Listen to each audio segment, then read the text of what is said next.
بسم اللہ الرحمن الرحیم۔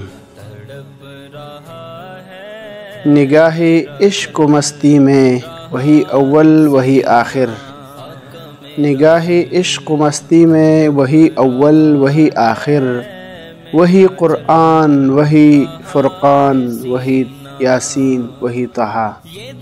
قوت عشق سے ہر پست کو بالاتر کر دے، قوت عشق سے ہر پست کو بالاتر کر دے، اور دہر میں اسم محمد سے اجالا کر دے۔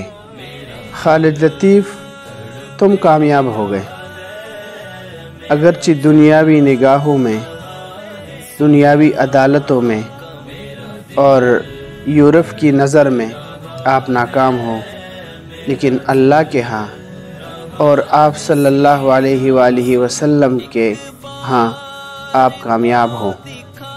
اقبال نے کہا ہے، دیار مغرب کے رہنے والوں، خدا کی بستی دکان نہیں ہے، کھرا جسے تم سمجھ رہے ہو وہ اب زرے کم عیار ہوگا۔ تمہاری تہذیب اپنے آپ خنجر سے ہی خودکشی کرے گی، جو شاخ نازک پہ آشیانہ بنے گا نا پائیدار ہوگا۔ آج سے کئی سال پہلے خالد لطیف نے یعنی 2018 میں وائلڈرز کے سر قلم کرنے پر 3 ملین پاکستانی روپے کا انعام کا اعلان کیا تھا، جس کی وجہ سے ایک دن پہلے خالد لطیف کے بارے میں نیدرلینڈ کی حکومت نے سزا سنائی ہے 12 سال کی قید، اور یہ جو شخص ہے یہ ڈچ پارلیمنٹ کا اہم رکن ہے۔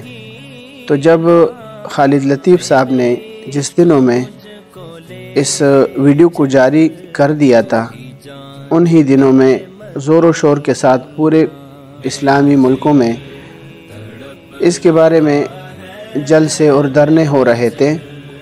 تو جب خالد لطیف صاحب نے یہ ویڈیو جاری کر دی تو انہوں نے اس خاکوں سے روکنے کا اعلان کر دیا، اور وہ خاکے جو ہے وہ ملتوی کر دیے، یعنی ختم کر دیے۔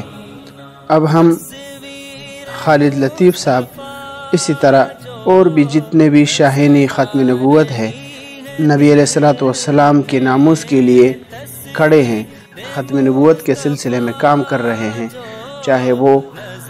چاہے وہ دنیا میں کسی بھی ملک کا ہو، وہ کسی بھی ملک کا رہنے والا ہو، ہم اس کو خراج تحسین پیش کرتے ہیں۔ اللہ تعالیٰ اسی طرح جو بھی زمانے کے اندر جیسے ہی اسی طرح گستاخ پیدا ہوتے رہیں گے، تو اس کے لیے اللہ تعالیٰ اسی طرح شاہینی ختم نبوت بھی پیدا کرتے رہیں گے، اسی لیے کہ اللہ تعالیٰ نے فرمایا ہے وَرَفَعْنَا لَكَ ذِكْرَكَ، کہ آپ کے ذکر کو ہم نے بلند کر دیا۔ اس لیے تو نبی علیہ الصلوۃ والسلام کا ذکر جب بھی اللہ تعالیٰ کا نام آتا ہے تو اس کے ساتھ نبی علیہ الصلوۃ والسلام کا ذکر لازمی ہوتا ہے، چاہے وہ نماز میں ہو، حج میں ہو، اذان میں ہو، یا اور بھی کہیں بھی اللہ تعالیٰ کا نام ذکر کیا جائے تو اس کے ساتھ نبی علیہ الصلوۃ والسلام کا نام لازمی ہوتا ہے۔ اور کسی کتے کے بھونکنے سے سورج کی روشنی میں کوئی کمی نہیں آتی۔ کتا جتنا بھونکے سورج اپنے شعاع اسی طرح برقرار رکھے گا اور پوری دنیا کو روشن کرے گا۔ اسی طرح یہ بھی ہے، اس کی مثال اللہ تعالیٰ نے خود قرآن میں فرمائی ہے، اولئک کالانعام بل ہم اضل، یہ جانوروں کی طرح ہے بلکہ جانوروں سے بھی بدتر ہیں۔ جب اللہ تعالیٰ نے خود فیصلہ سنا دیا تو اس سے ہم کیا توقع رکھ سکتے ہیں؟ یہی توقع رکھ سکتے ہیں کہ وہ اس طرح کام کرتے رہیں گے۔ ان کے لیے اللہ تعالیٰ ایسے مجاہدین، ایسے غازی، ایسے شہدائے ختم نبوت، ایسے جان نثار ختم نبوت پیدا کرتے رہیں گے۔